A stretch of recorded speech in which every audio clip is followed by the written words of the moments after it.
When you overstay more than 6 months, but under 1 year, the ban is 3 years. We know how they can discover it, but I'm not going to cover it in this video because I have to leave some, for lack of a better word, some protection for those officers, for their techniques and whatever. Although I already know how they're going to do it. And based upon what they do and how they do it, there's ways that, or certain things you can do to protect yourself. I'm not giving that away in this video. That's paid material. When the day comes that time is over, and then you come back here and they find out what's happened, what you've done, you guys are going to get nailed, and it's going to be hard. They're not going to have any mercy at CBP.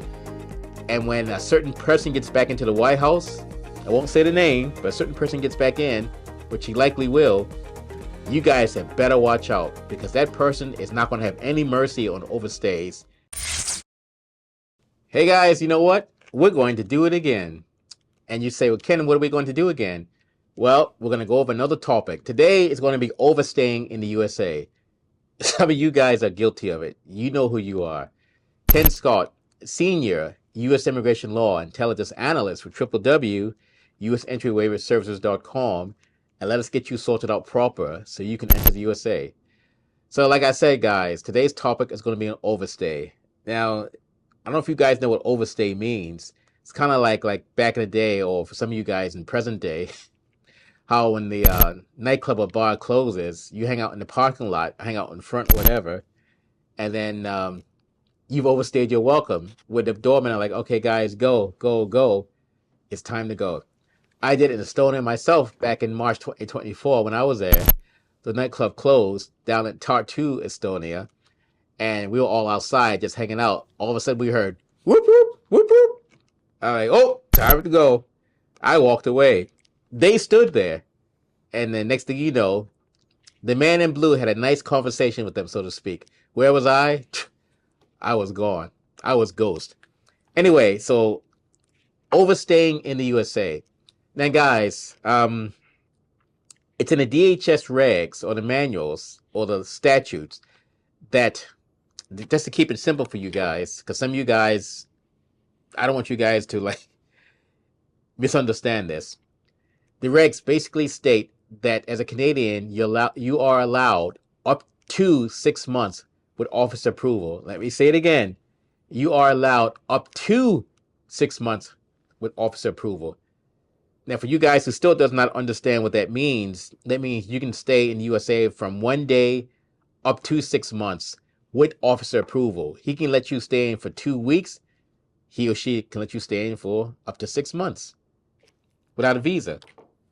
Now, when you go over that 6-month limit, assuming he gave you that permission, he or she, you guys have overstayed. So if you went over that 6-month limit and you did not get the proper extension from the U.S. government, which there's a way to do that, then you guys are guilty of overstaying.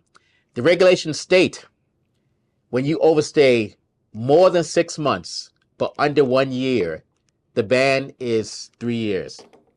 When you overstay in the USA, again, more than 6 months, but under 1 year, the ban is 3 years. If you overstay in USA 1 year or more, and that 1 year could be 1 year or could be 99 years. So if you overstay 1 year or more in USA, the ban is 10 years. You guys need to be aware of that. 6 months, over 6 months, under 1 year, 3 years.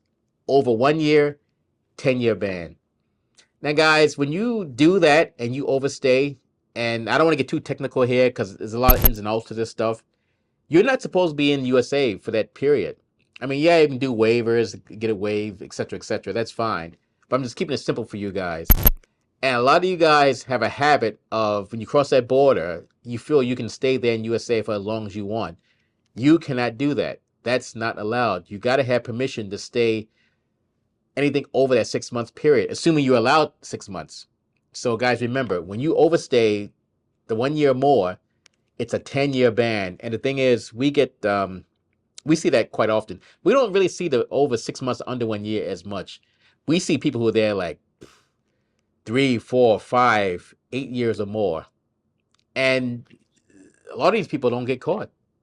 But when they come back here and try to re-enter, and then the officer discovers you've overstayed through various means, and We know how they can discover it, but I'm not going to cover it in this video because I have to leave some, for lack of a better word, some protection for those officers, for their techniques and whatever. Although I already know how they're going to do it. And based upon what they do and how they do it, there's ways that, or certain things you can do to protect yourself. I'm not giving that away in this video. That's paid material.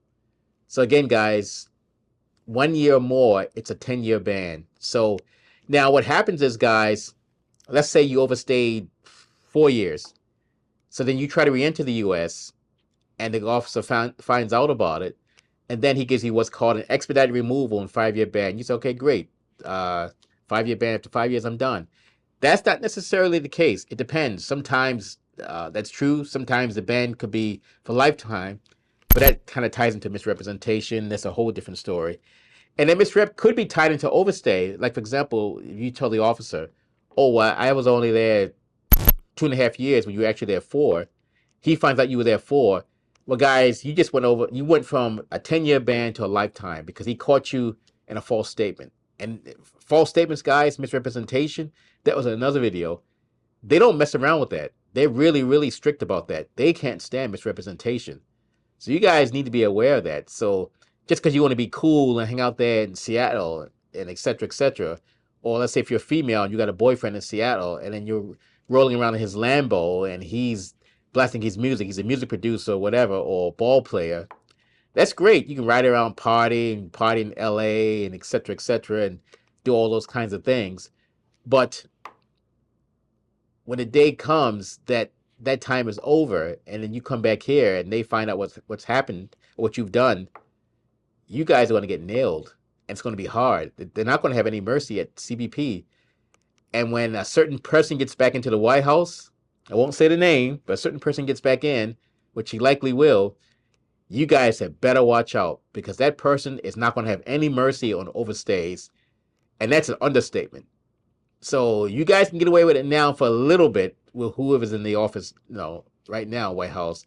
But next year, if that person gets in the White House, you guys had better watch it because he's not going to have any mercy. And we're even overstaying here now, here in the office filming this video. Would you agree? I'm talking to the team leader right here. What do you think? Yeah, definitely. You're right. Yeah, see, team leader even agrees we're overstaying. So his other team there, they're just standing there quietly. They're not really saying anything. But, him being the leader, he runs the show. So just like I run the show here. So we're going to get you guys sorted out quite proper. So remember, if you overstay in the U.S. 1 year or more, it's automatically a 10-year ban. But the good news is, guys, there's ways of getting around that kind of stuff. So it really depends upon your situation. So amongst other things, see, I can't even really say that because if I say that, it's going to give the discount waiver company some ammo to use to try to process these border cases, these waivers, and they can use it for their benefit. And I kind of don't want to do that. We had another video where we talked about scams, and in the scams, we talked about how these discount waiver companies do that. Well, there's also a scam tied into overstaying. They say, oh, don't worry, just try crossing the border, and then you're fine. Guys, you could end up making your stuff a lot worse than what it was the first time. So CBP is really, really hard on overstays. So you guys got to be aware that overstays, they do not mess around. And guys, I know I'm sounding like a parrot, but some of you guys need this drummed into you because some of you guys don't get it. So anyway, Ken Scott, Senior, U.S. Immigration Law Intelligence Analyst for www.usentry-waiver-services.com, and that's 888-908-3841 or 604-562-8140. Give us a call. Let us get you cleared. And remember, do not overstay. Again,